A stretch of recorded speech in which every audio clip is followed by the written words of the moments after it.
Hello and welcome, Exiles, to the Day 2 update to the Jiquani's Aristocrat. Day 2 was a banger for multiple reasons. We took down Uber Elder multiple times, got some Exiles their Void Stones, and farmed a decent amount of currency, along with probably one of the luckiest drops I've ever had on a league start. What? I got a headhunter! What? Now, aside from the luck of dropping an HH, all in all, the character's gear is still very reasonable. I decided not to sell the HH right away. I was waiting a little bit for its price to go up when people get more divines to afford such a valuable item. And so today's gear is still going to be very achievable. You'll notice we're wearing a Lori's Lantern with just lucky damage. A ring that is very cheap, but gives 30% more damage. You love to see it. We're also using fairly reasonable rares. We got our Eldritch Implicits as well to be somewhat decent. For example, getting Fizz taken as on the helmet and the body armor, crit multi for spells, and we were looking for action speed, but we took Chaos Res because Chaos Res can be painful.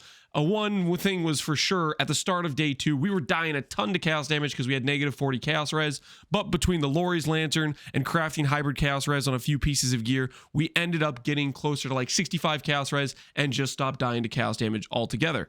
Speaking of defenses, the big powerhouse changes that I want to stress here are we swapped to using Grace plus Ghost Dance and Mage Bane. What this allows for is 20,000 plus evasion, which is fantastic. You just don't get hit very often. And when you do get hit, you get like 1,000 of your energy shield back from Ghost Dance. Feels awesome. And then our suppression chance, 74% with lucky, with very low investment on the tree altogether. Feels fantastic, and as we continue to scale this character up, we can eventually suppress cap just from our dexterity alone as we make more upgrades to the character. Another big thing I want to stress is initially I was using an Unwavering Stance because the campaign was just so rippy and we were getting stun locked all the time. But you want to make sure you swap out of this when you start investing into your evasion. If you don't swap out of it, it bricks your evasion entirely. It says cannot evade enemy attacks. And so I just want to stress, once you start swapping over to Grace and evasion stuff, you need to drop this keystone. Another thing you're going to notice is we have a pathway where we're going through the middle. This is because this is the more higher expensive upgrades we've made so far today, is we got an Unnatural Instinct and a Light of Meaning with attributes. This is good, but it's not that much stronger than the pathing where we go around like this. And I want to stress this because people might think, oh, I can't play the build now because I don't have a Natural Instinct. I played without it for the majority of the playtime. I think I even did my first Uber Elder without it, and it still worked fine. The difference this made, and I checked the stats before and after, is I gained about 800 life, and I gained 5,000 evasion, and I gained some suppress. It was mostly a defensive upgrade, and we gained a bit of res. That's what happened. Our damage maybe changed about 5%. It increased it by about 5%, but our defense, it was mainly a defensive upgrade because we're pathing through these suppression nodes with evasion. We're getting some res, and we're getting percent life from here and life from here, whereas previously we did not have life on our other pathing. So that's the big change that occurred. It was a defensive upgrade, but note, it does not change your damage all that much. It is a damage improvement, but not by an insane amount. So before you get these jewels, just know the pathing where you're going around here, grabbing jewel socket, around here, grabbing jewel socket, and through here, and then grabbing this crit chance works completely fine. Do not do this middle pathing until you have these 2 jewels to make it worth it. Another thing is I don't have any of these other nodes clicked here. I don't have the suppress node. I'm just grabbing the Mage Bane is what I had before when I had the pathing on the outside.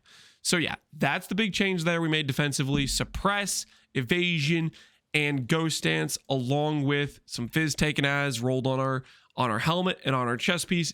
That made a huge upgrade for us defensively. Another big thing I want to stress is you want to work towards getting your second graft for Heart of Flame. 3 endurance charges from Tender Embrace is huge, but this giving you a random 4k shield every now and then feels awesome. To get the second graft, you just need to fight the really loud guy that appears in the normal breaches, the Vroom guy or whatever. Fight him, he'll give you the quest you need to unlock your second graft. Another big thing is we went around and we made all of our flasks have use when full. So that way, we don't have to think about automating these. And I might have had that yesterday, but again, it feels really good. And we went for our 6-link with slower proj. Speaking of, we're using Ball Lightning of Orbiting. Originally, I was planning to do Wave of Conviction of Charthus. When I made the first swap today, or yesterday, there wasn't a single Wave of Conviction on the market yet, so I just went with Ball Lightning of Orbiting, and I've actually been really enjoying it, so I just stuck with it. That being said, when people say, they've come in and asked me, can I use this spell? Do I have to use Orbiting? The answer is you can play whatever hit-based spell you want. It does not matter in terms of damage scaling. This staff gives you a bunch of flat damage. You could put this on whatever spell you want. If it's a hit-based spell, it now deals lightning damage and all the scaling on our tree and on our Aristocrat Ascendancy, which is very generic percent damage scaling. It will just work. The only thing you would change is, for example, if you swap to a non-lightning skill, you wouldn't use these clusters that have specific lightning thing, and I think that's the only lightning specific thing I have here. And depending on what skill you use, you might need a very certain investment. Like, for example, Spark wants proj speed and skill effect duration, so you'd grab like the skill effect duration wheel, and you'd grab like, let's say, the proj speed graph based on your strength, something like that. Or if you were playing Penance Brand of Dissipation, you would want Rune Binder and Runesmith. That's the sort of thing you would do. If you have a specific skill that's slightly different than the skill I'm using, adjust based on what's available to help that skill specifically. But all in all, the tree should work with whatever hit-based spell you want to put on, and you should have a good time. Another thing I want to stress is people have been asking about what roles matter on this staff. By far and away, flat is the most important thing. The other stats are useful. Percent life is useful, but not mandatory. Percent int is useful, not mandatory. You have to have the flat roll be good. The difference between a 1 to 30 roll and a 1 to 50 roll is like 70% more damage or something. So flat roll, most important. Second most important is percent int, then percent life, and the +1 versus -1, it doesn't really matter. All of our damage is based on flat damage from our int. The plus levels, yeah, I guess it's nice for having a little bit more on your auras, but don't stress it. A -1 is fine as well, or a +0 roll works too. So keep that in mind. A lot of roll ranges. Just the priority is the flat damage on this staff. So yeah, that's the character upgrades we've made between yesterday and today. And I gotta say, the character's working pretty well. Another thing I want to note here is you'll look on the jewelry, we were using rares with synth implicits. I did this because the current market was cheaper for synth implicits. For example, my first amulet I was going to go for was Astramentus, but Jung Roan also used Astramentus, and Void is using Astramentus in his build, and yesterday Astramentus was 3 divines, and that's insane. Percent int synth, this base cost me 1D. I just adapted to what was available on the market. All in all, Astramentus will go down throughout the trade league, so when you're watching this video, it might be much cheaper. It's a fantastic buy. Probably would be better or similar power to my current amulet, and so you can use that if it's cheap, but I was just adjusting what was available on the market. Carnage Chart is a great starter amulet as well. Then for your belt, Cyclopean Coil probably outright beats this or is similar to this, but Cyclopean at the time for a good roll, good rolls didn't really exist, so that was kind of the thing there. And this base was cheap at the time when I bought it. So all in all, Cyclopean plus Astramentus are great alternatives to this, and they will get much cheaper throughout the league. Just take a little look, shop around, see what upgrades are available. Another great option is a Stygian Vise with like Elder percent attribute and then like hybrid attribute type of thing. That works too. So keep your options open and pay attention to what is available to be purchased.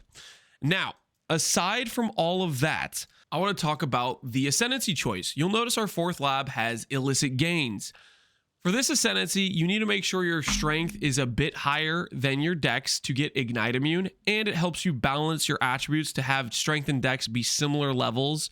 You don't really want to overinvest into just strength or just dex. The main reason you're grabbing dex and strength is for a little bit of flat life, a little bit of suppression, but most importantly, the huge damage multiplier from Dreadful. Now, I have my attributes a bit bricked right now because I changed my gear. All you need to do to adjust this is if your dex is a little bit too high, is just go get a tattoo like Cold Res.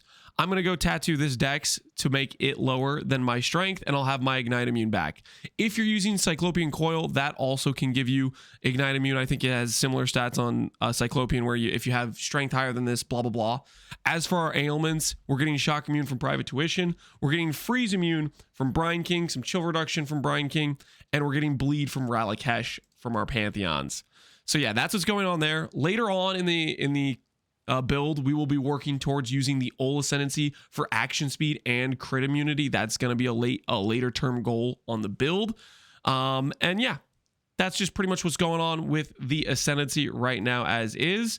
And hopefully you guys enjoyed the day 2 update. A lot of stuff changing, but our character's still, I think, relatively mid-level investment, and we're already doing some pretty hard bosses. We're going to work towards Feared and Ubers today. Didn't quite get to Ubers and Feared yesterday.